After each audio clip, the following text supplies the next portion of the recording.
I made these new resin and wood glasses for my resin and wood coffee table. I have 2 resin and wood blocks here which are fully cured and ready. Now I forgot to record the pouring process of the epoxy resin, but these blocks have been sitting for about a week now and they're fully hardened and ready to turn. I'm marking the center of the resin wood block here and mounting it on my lathe. I'm starting with the white color block because I think the contrast between the white epoxy resin and the black shirish wood should be pretty striking. I'm using a roughing gouge to round over the block first. Now interestingly, the resin has cured so hard that I've had to sharpen my tools multiple times while just rounding over the block. So here's what's happened.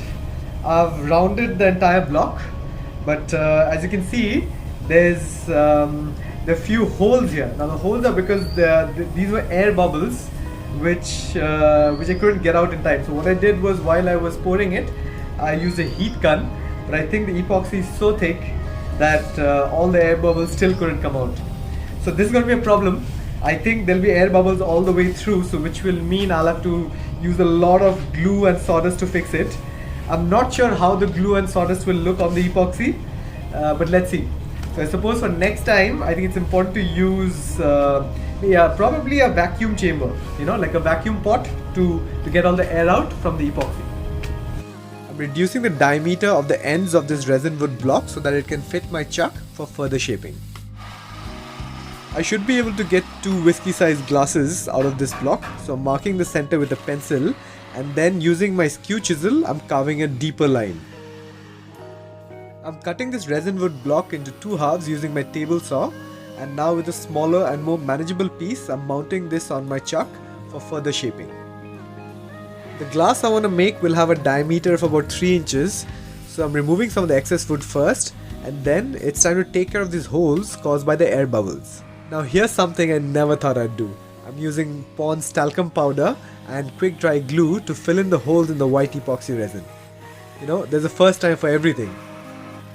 I'm using a pencil to mark out the length of the glass, which will be about 3.5 inches, and I'm using my skew chisel to run a few finishing passes on the outside of the glass. Now it's time to work on the inside of the glass. This block is made up of epoxy resin and wood, so I'm using slow and shallow passes to hollow out the center here.